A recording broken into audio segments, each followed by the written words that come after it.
कि हमने लिखा रुको मत जाओ। तो देखें, अगर ये ओरल कम्युनिकेशन है यानी बोला जा रहा है, तो रुको मत जाओ, इनमें हमको एक जगह प्रॉपर गैप देना चाहिए, तभी समझ में आएगा कि हम कहना क्या चाहते हैं। क्या हम कहना चाहते हैं रुको मत जाओ, या हम कहना चाहते हैं रुको मत जाओ। Hello students, welcome to the all academy. हम पढ़ रहे हैं skill enhancement course communication in everyday life. Last video में हमने ये क्वेश्चन पेपर सॉल्व करना शुरू किया था, जिसमें पहला क्वेश्चन कहता है give examples of verbal and non verbal communications. ये पिछली वीडियोस में हम कवर कर चुके हैं, लेकिन इस क्वेश्चन में एक चीज और पूछी गई है, which is what according to you can make for effective communication. यानी कि आपके हिसाब से कम्युनिकेशन को इफेक्टिव कैसे बनाया जा सकता है, ये भी आपको लिखना है। और ये क्वेश्चन कैरी करता है 20 marks.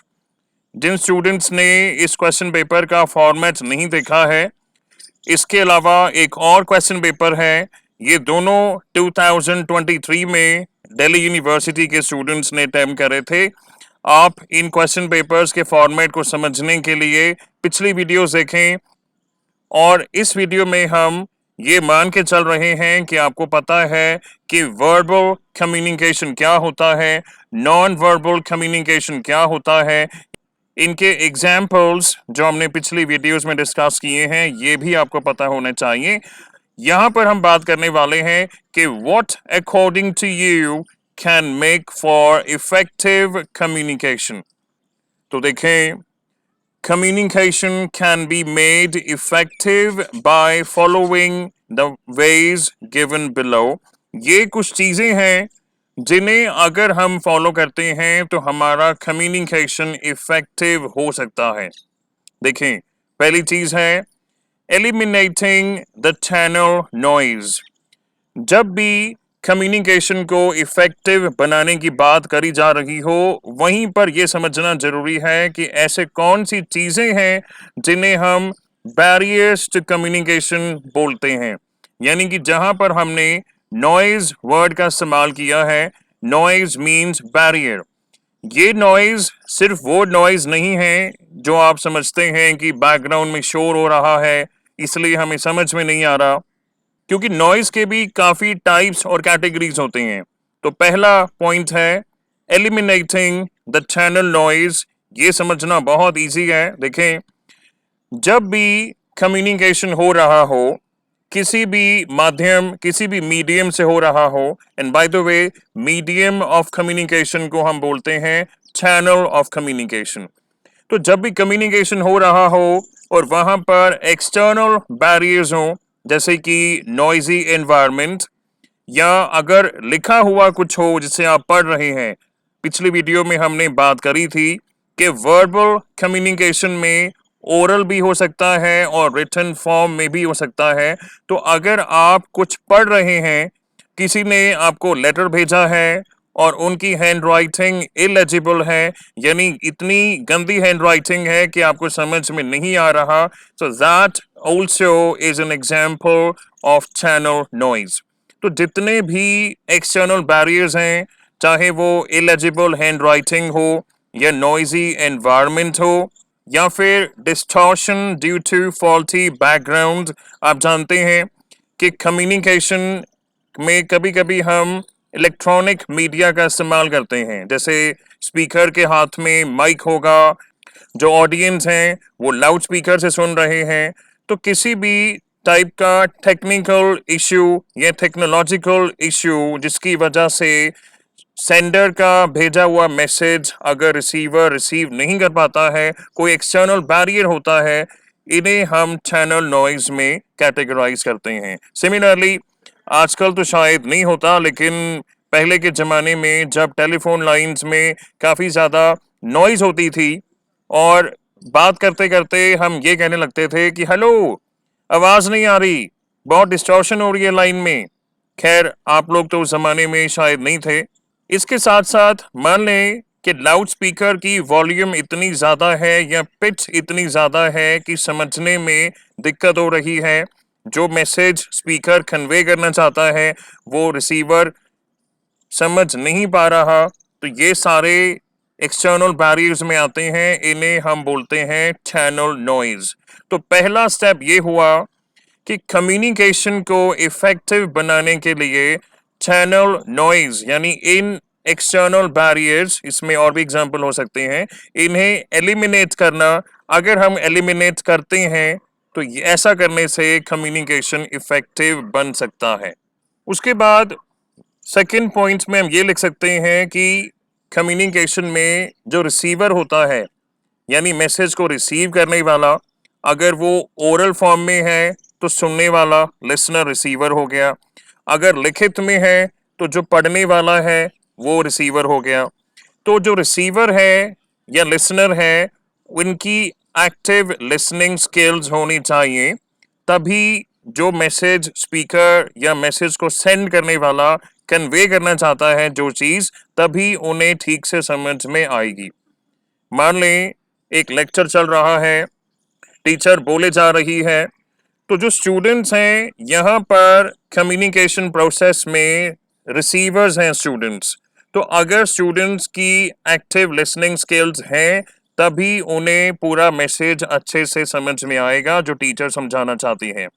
And not being selective in listening, कि जो आपको बताया जा रहा है उसमें से सिर्फ थोड़ा थोड़ा पार्ट या थोड़ा सा अंश ही अगर आप समझने की कोशिश करते हैं, like you are being selective in listening, even that needs to be rectified. यानी कि रिसीवर की एक्टिव लिसनिंग स्किल्स होनी चाहिए and the receiver should not be selective in listening. उसके बाद एक ये बहुत इंपॉर्टेंट टॉपिक है, हालांकि इसको अलग से एक क्वेश्चन में पूछा जाता है कई बार, कि describe the 7 C's of effective communication. Effective communication के 7 C's बताएं। तो सिंस इसका मतलब यही है कि ऐसी कौन सी चीजें हमें फॉलो करनी चाहिए जिनसे हमारा कम्युनिकेशन इफेक्टिव हो, तो depending on the marks which your question carries, आप इस चीज को भी लिख सकते हैं। तो 7 C's ऑफ इफेक्टिव कम्युनिकेशन में पहला है कंप्लीटनेस, यानी कि जो मैसेज आप कन्वे करना चाहते हैं दैट शुड बी कंप्लीट। अधूरा नहीं होना चाहिए, इनकम्प्लीट नहीं होना चाहिए, इसमें सारी रेलेवेंट और रिक्वायर्ड डिटेल्स होनी चाहिए जो आप चाहते हैं कि रिसीवर को समझ में आए, तभी आपका कम्युनिकेशन इफेक्टिव होगा। सेकंड है क्लैरिटी, यानी कि जो मैसेज आप कन्वे करना चाहते हैं किसी भी माध्यम से हो, लिखित में है या ओरल फॉर्म में है, इट शुड बी क्लियर।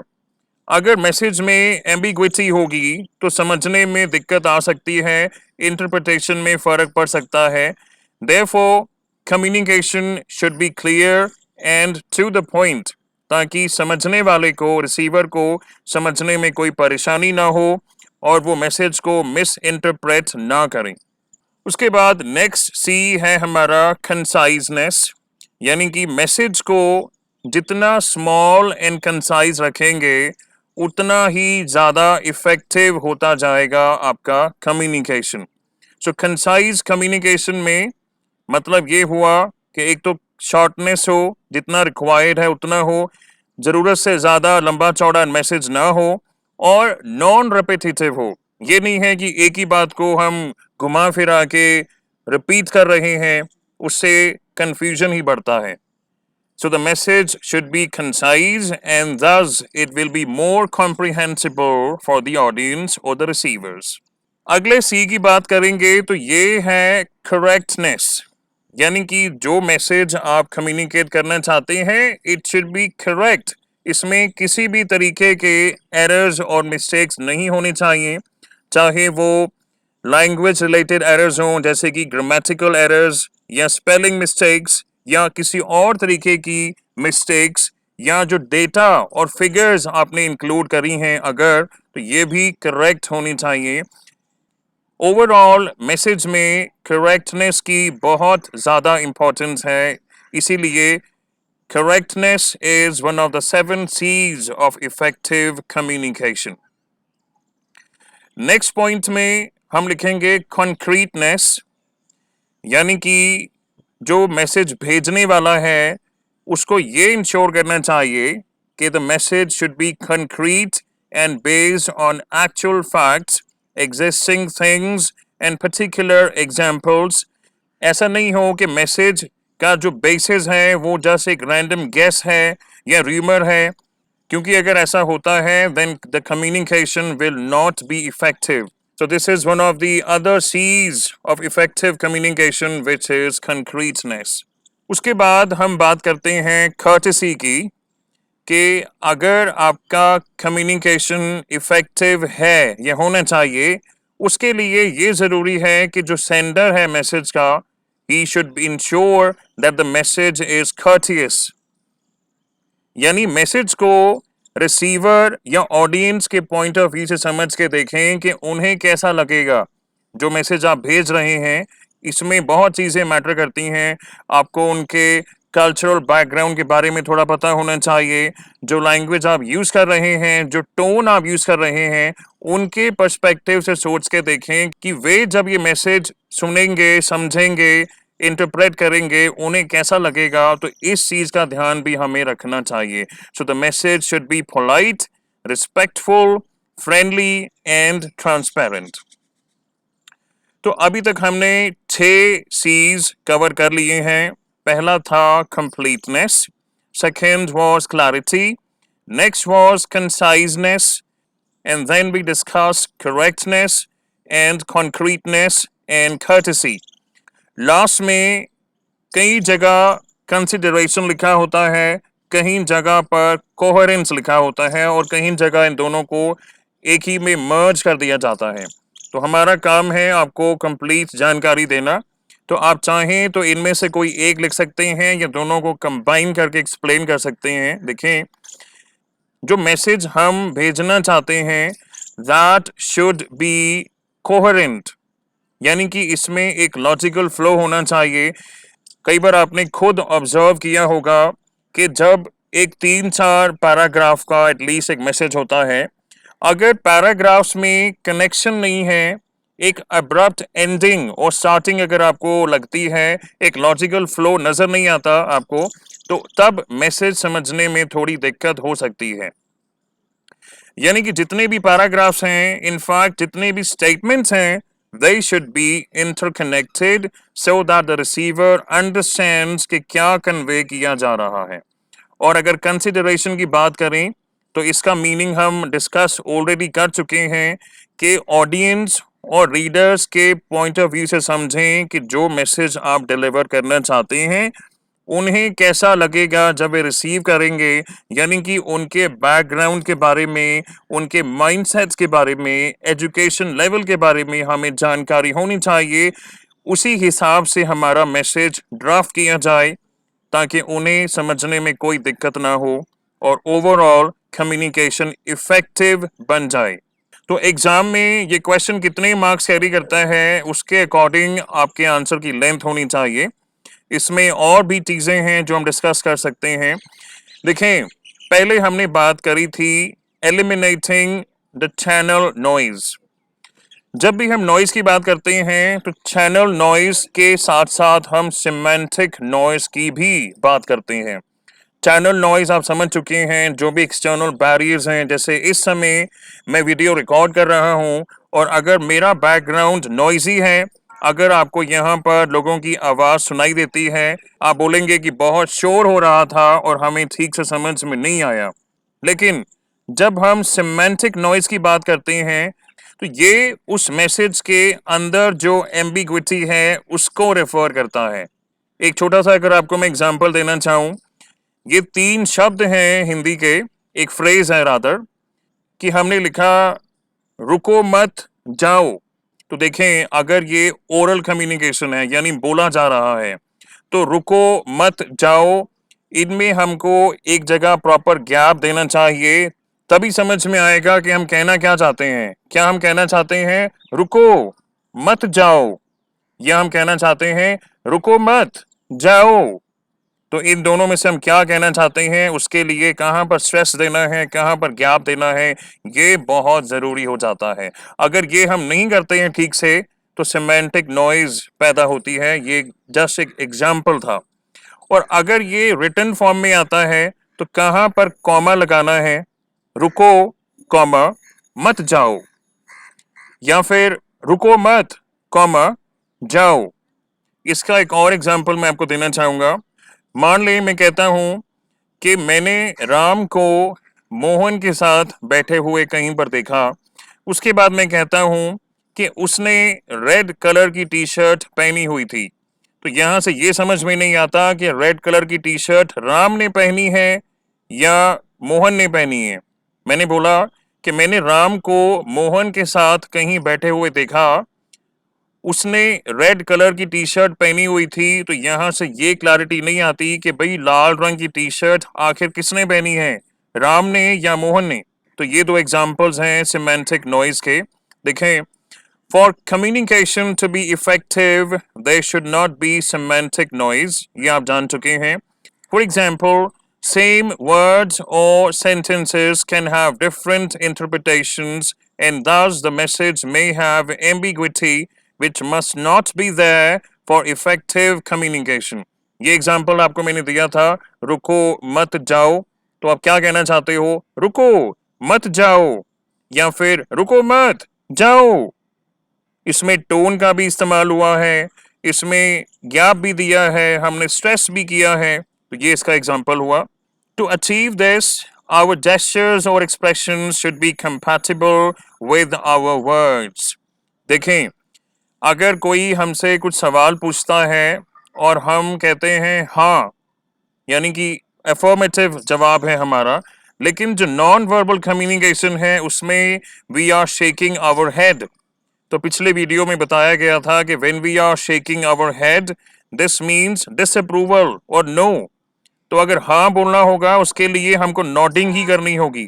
अगर ऐसे हाँ बोलेंगे तो डेफिनेटली कंफ्यूजन पैदा होगी कि भाई ये हाँ बोल रहा है या ना बोल रहा है। और इसके अलावा we should keep in mind the social, cultural, educational and psychological background of the audience. और हमारे मैसेज में किसी भी तरीके की ग्रामेटिकल या कोई और एरर नहीं होना चाहिए, स्पेलिंग्स गलत नहीं होनी चाहिए और इनकरेक्ट पंक्चुएशन भी नहीं होनी चाहिए। यानी किसी भी मैसेज में इंटरनली जो नॉइज होती है जिसकी वजह से रिसीवर को समझने में प्रॉब्लम होती है उसे हम सिमेंटिक नॉइज कहते हैं। और जो एक्सटर्नल बैरियर्स हैं जैसे कि नॉइजी एनवायरनमेंट या माइक में खराबी या लाउड स्पीकर में प्रॉब्लम या टेलीफोन लाइन में डिस्टर्बेंस या डिस्टॉर्शन, इन सब चीज़ों को हम चैनल नॉइज में काउंट करते हैं। तो आज हमने इस वीडियो में ये कवर किया है कि कम्युनिकेशन इफेक्टिव कैसे हो सकता है। हमको चैनल नॉइज को एलिमिनेट करना होगा, हमको सिमेंटिक नॉइज को एलिमिनेट करना होगा।